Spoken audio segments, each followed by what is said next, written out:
మన వారాహి సిల్వర్ జ్యువెలరీలో అద్భుతమైన ఆఫర్స్ పొందండి మరియు కార్ గెలుచుకునే గొప్ప అవకాశం. హైదరాబాద్ నుంచి హుబ్లీ వెళ్తున్న ఫ్లై 91 విమానానికి త్రుటిలో పెను ప్రమాదం తప్పింది. అయితే ఈ వార్త ఆలస్యంగా వెలుగులోకి వచ్చింది. ప్రతికూల వాతావరణం, సాంకేతిక కారణాలతో గాల్లోనే సుమారు 3 గంటలకు పైగా చక్కర్లు కొట్టింది ఈ విమానం. ఈ నేపథ్యంలో భయాందోళనలో ప్రయాణికులు బిక్కుబిక్కుమంటూ గడిపారు. విమానంలో హాహాకారాలు చేశారు ప్యాసింజర్లు. తమను దేవుడే కాపాడాలంటూ కన్నీరు పెట్టుకుంది ఓ మహిళ.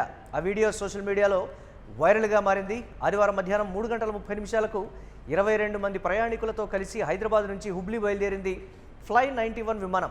సాయంత్రం 4 గంటల 30 నిమిషాలకు హుబ్లీ చేరుకోవాల్సి ఉండగా వాతావరణం అనుకూలించకపోవడంతో గాల్లోనే విమానం చక్కర్లు కొట్టింది.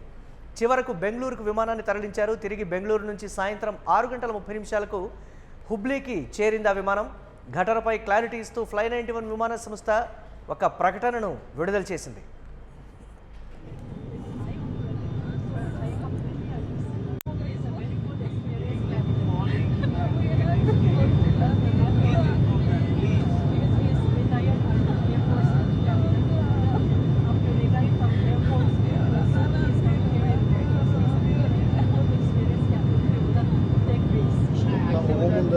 ಏನಂದಿದ್ದೀವಿ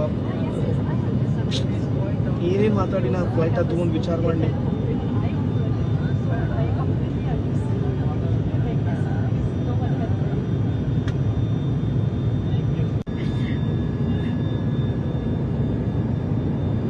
The safety is our paramount and it's topmost priority.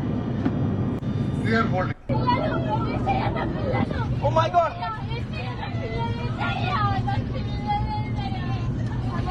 Oh my God!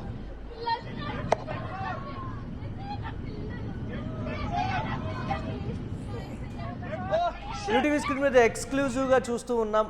ప్రయాణికుల హాహాకారాలు కూడా మనం వింటూ ఉన్నాం. దేవుడే మమ్మల్ని కాపాడాలి, ఏదో విధంగా మేము మా గమ్యస్థానానికి చేరుకుంటే చాలు అని ప్రయాణికులు కూడా దేవుణ్ణి వేడుకుంటున్నటువంటి పరిస్థితి. అలాగే ఫ్లై 91 విమాన సంస్థ ఒక స్టేట్మెంట్ను కూడా ఇచ్చింది. ఒకసారి దాన్ని కూడా చూద్దాం. The flight IC3401 flying from Hyderabad to Hubli did not develop any technical snag. As is being reported in some sections of the media, the flight departed from Hyderabad to Hyderabad at 15 అంటే 3 గంటలకు చేరుకోవాల్సి ఉంది అనేటువంటి మాట. అలాగే on nearing Hubli, the flight encountered bad weather due to which the flight was diverted to Bangalore as per standard protocol. వాతావరణంలో ఉన్నటువంటి ఇబ్బందుల కారణంగా హుబ్లీలో ల్యాండ్ చేయలేకపోతున్నాం అనేటువంటి మాట. అయితే బెంగళూరుకి డైవర్ట్ చేశాము అనేటువంటి మాట చెప్తున్నారు. ఎక్కడా కూడా ప్రయాణికుల భద్రత విషయంలో రాజీ పడేటువంటి పరిస్థితే లేదు. Fly 91 has a highly skilled team of pilots, cabin crew and ground staff which are trained to manage any situation which may come up. The regional airline has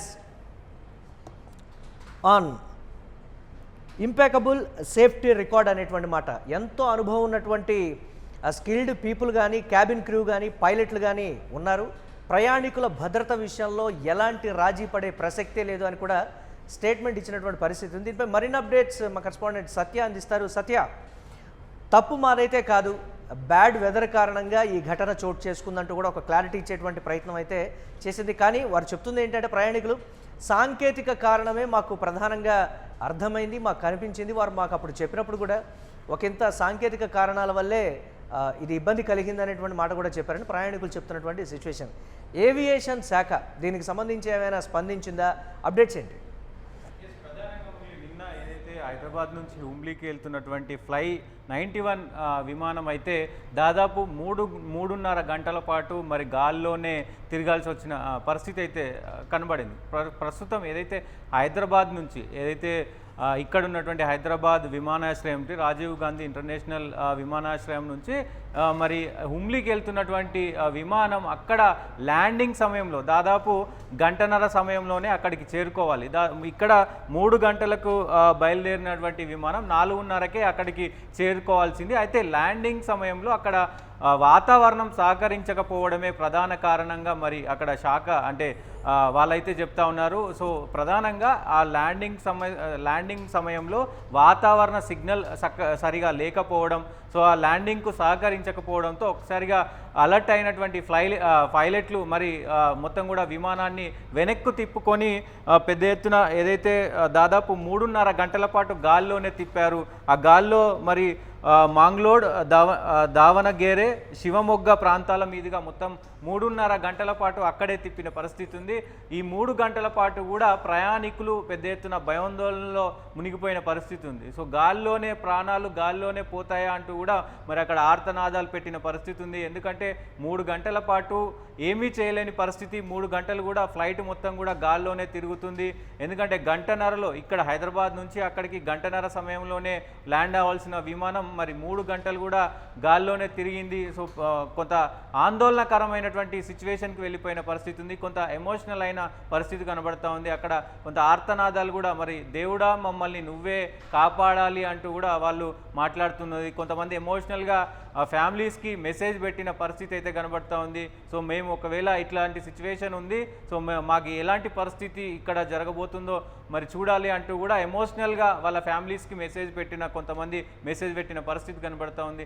దాదాపు ఈ మొత్తం 7:30 సమయానికి ఇప్పుడు ఏదైతే 3 గంటలకు బయలుదేరినటువంటి ఫ్లైటు అక్కడ మరి సాంకేతిక లోపం వల్ల 3.5 గంటలు గాల్లో తిరిగి 7:30కు బెంగళూరు విమానాశ్రయంలో మరి అక్కడ క్షేమంగా ల్యాండ్ అయిన పరిస్థితి అయితే కనబడతా ఉంది మురళి. ప్రధానంగా దీనిపైన పెద్ద ఎత్తున ఏదైతే సోషల్ మీడియాలో వార్తలు వచ్చినాయో సాంకేతిక లోపం వల్ల మరి ఆ ఫ్లైట్ ఆగిపోయిందంటూ కూడా ఏదైతే వార్తలు వచ్చినాయో అవన్నింటిని కూడా ఖండిస్తూ వాళ్ళు లేఖను విడుదల చేశారు. ఎక్కడ కూడా సాంకేతిక లోపం లేదు, ఖచ్చితంగా ఇది అదే వాతావరణం సహకరించలేదు. వాతావరణం సహకరించకపోవడంతో ఫ్లైట్ను మేము గాల్లో తిప్పాల్సి వచ్చింది. ప్రయాణికులకు ఎలాంటి ఇబ్బంది లేదు, ప్రయాణికుల బాధ్యత, ప్రయాణికులు క్షేమంగా ఉండేటువంటి బాధ్యత మాది అంటూ కూడా మరి ఆ 91కి సంబంధించినటువంటి వాళ్ళందరూ కూడా ఫ్లై 91కి సంబంధించిన వాళ్ళందరూ కూడా మరి చెప్తున్న పరిస్థితి ఉంది. ఆ అథారిటీ చెప్తున్న పరిస్థితి కనబడతా ఉంది. ఎట్టకేలకు వాళ్ళు క్షేమంగా దిగి అక్కడ బెంగళూరు నుంచి మళ్ళీ 7:30 నుంచి దాదాపు 11 గంటలకి మరి అక్కడ హుంబ్లీకి క్షేమంగా ఆ ఎయిర్పోర్ట్కి అయితే చేరుకున్న పరిస్థితి కనబడతా ఉంది. సో దాని తర్వాత ఇప్పుడు అధికారికంగా మరి ప్రకటన విడుదల చేశారు. అందరూ కూడా క్షేమంగా ఉన్నారు. 22 మంది ఆ ఫ్లైట్లో 22 మంది ఉన్నారు. ఆ 22 మంది కూడా క్షేమంగా మరి వాళ్ళ గమ్యానికి చేరుకున్నారంటూ కూడా మరి విమాన సంస్థ అయితే చెప్పిన పరిస్థితి అయితే కనబడుతూ ఉంది మురళి. ఎస్, తరచుగా విమాన ప్రమాదాలు కావచ్చు, లేకపోతే ఇటువంటి ఘటనలు జరుగుతూ ఉన్నప్పటికీ కూడా ఏవియేషన్ శాఖ ఒక సీరియస్ యాక్షన్ తీసుకోకపోవడం వల్లే దీనికి సంబంధించి ఈ విధంగా జరుగుతుందనేటువంటి రకరకాల వాదనలు కూడా వినిపిస్తున్నాయి కదా. ఎందుకు ఏవియేషన్ శాఖ నుంచి ప్రతి అంశం అంటే ఇప్పుడు ఇది ప్రమాదం జరగలేదు కాబట్టి సరిపోయింది, ఒకవేళ ప్రమాదం జరిగి ఉంటే పరిస్థితి ఏంటి అనేటువంటి మాట ఎక్కడ క్లారిటీ ఇచ్చేటువంటి ప్రయత్నం కూడా ఎందుకు జరగడం లేదనే ప్రధాన విమర్శ. దీన్ని ఎలా చూడాలంటారు? డెఫినెట్గా మరి అంటే ప్రధానంగా ఈ మధ్యకాలంలో కొన్ని ల్యాండింగ్ ఇష్యూస్ ఖచ్చితంగా వస్తూ ఉన్నాయి. ఎయిర్లైన్స్కి సంబంధించినటువంటి సంస్థ, ఎయిర్లైన్స్కి సంబంధించినటువంటి వ్యవహారంలో కొంత మరి అంటే ముందు ఆ ఫ్లైట్ దిగే సమయానికి మొత్తం కూడా అన్ని సెట్టుబాటు చేసుకోవాలి. ఆ ఎయిర్లైన్స్ క్లియర్ ఉన్నాయా లేదా అనేది చూసుకోవాలి. గతంలో ఒక ఇన్సిడెంట్ చూసాం. అంటే ఆ ఫ్లైట్ ఆ రన్వే పైన రన్ అవుతున్నప్పుడు అక్కడ ఒక ట్రక్ వచ్చి మరి ఆ ట్రక్ గుద్దుకున్న పరిస్థితి ఉంది. ఇట్లా ఎయిర్లైన్కి సంబంధించినటువంటి స్పష్టమైనటువంటి సమాచారం లేకపోవడంతో ఇట్లాంటి సమస్యలు తలెత్తుతూ ఉన్నాయి. కొంత యాక్సిడెంట్లు కూడా జరుగుతూ ఉన్నాయి. సో ఇవన్నీ కూడా మరి ఎయిర్లైన్స్ ఏవియేషన్ సంస్థ కూడా మరి చూడాల్సిన అవసరం ఉంది. ఎన్నిసార్లు ఎన్ని ప్రమాదాలు జరిగినా, సో ఎంత సిగ్నల్స్ లాస్ అయినా కానీ మరి ఇది తరచుగానే జరుగుతూనే ఉంది. దీనిపైన మరి డాప్ట్ కమిటీ కూడా మరి ఒక స్పష్టత ఇవ్వలేకపోతుంది. చూడాలి దీనిపైన మరి ఎలాంటి నివేదిక ఇవ్వనున్నారు. దీనికి సంబంధించి నిజంగా ఇది వాతావరణం సంబంధించే ఈ సమస్య వచ్చిందా, లేదంటే టెక్నికల్గా నిజంగా మరి విమానంలో ఏమైనా టెక్నికల్గా సమస్య ఉందా అనేది మరి వాళ్ళు ఏవియేషన్కి సంబంధించిన వాళ్ళు చెప్పాలి. కాబట్టి ప్రధానంగా వాళ్ళు టెస్టులు చేసిన తర్వాత అవన్నీ చూసిన తర్వాత ఏం చెప్తారు అనేది కూడా ప్రధానంగా ఇప్పుడు ప్రస్తుతం చూడాల్సిన అవసరం అయితే ఉంటుంది.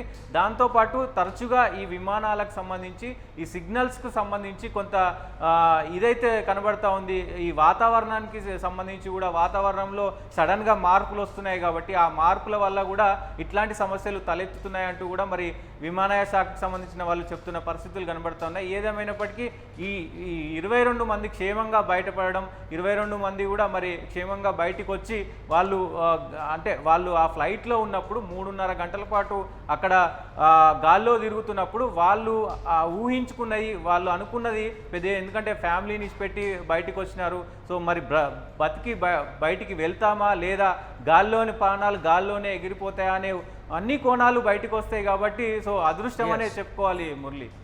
Right, thanks for update Satya. తరచూ కూడా ఇటువంటి ఘటనలు జరుగుతున్నప్పటికీ ఏవియేషన్ శాఖ సీరియస్గా ఒక యాక్షన్ తీసుకోవడం లేదనేటువంటి విమర్శలు అయితే వ్యక్తమవుతున్నాయి. గతంలో ఇండిగో విమానం ఏ విధంగా ట్రబుల్ ఇచ్చిందో కూడా మనం చూసాం. దేశవ్యాప్తంగా కూడా ఎలాంటి సంక్షోభం నెలకొందో మనం చూసాం. విమాన కంపెనీలకు సంబంధించి ప్రధానంగా ఒక సీరియస్ యాక్షన్ కానీ ఒక చట్టం కానీ తీసుకురావాలనేటువంటి ప్రతిపాదనలు అయితే వినిపిస్తున్నటువంటి పరిస్థితి. ప్రయాణికుల హాహాకారాలు చూసైనా సరే ఏవియేషన్ శాఖ స్పందించాలి అనేటువంటి డిమాండ్ అయితే వినిపిస్తోంది. హైదరాబాద్ నుంచి హుబ్లీ వెళుతున్నటువంటి ఫ్లై 91 విమానానికి త్రుటిలో పెను ప్రమాదం తప్పిందనే చెప్పాలి. ఈ ఘటన ఆలస్యంగా వెలుగులోకి రావడం, అలాగే ఫ్లై 91 ఇచ్చినటువంటి క్లారిటీ ఏంటంటే ప్రతికూల వాతావరణం, సాంకేతిక కారణాలతో గాల్లోనే సుమారు 3 గంటల పాటు చక్కర్లు కొట్టాల్సి వచ్చింది. కానీ ప్రయాణికుల భద్రత విషయంలో మేము రాజీ పడేది లేదు, వారి గమ్యస్థానాలకు మేము చేరుస్తామంటూ కూడా చేర్చామని కూడా ఫ్లై 91 ఒక ప్రకటన అయితే విడుదల చేసినటువంటి పరిస్థితి ఉంది.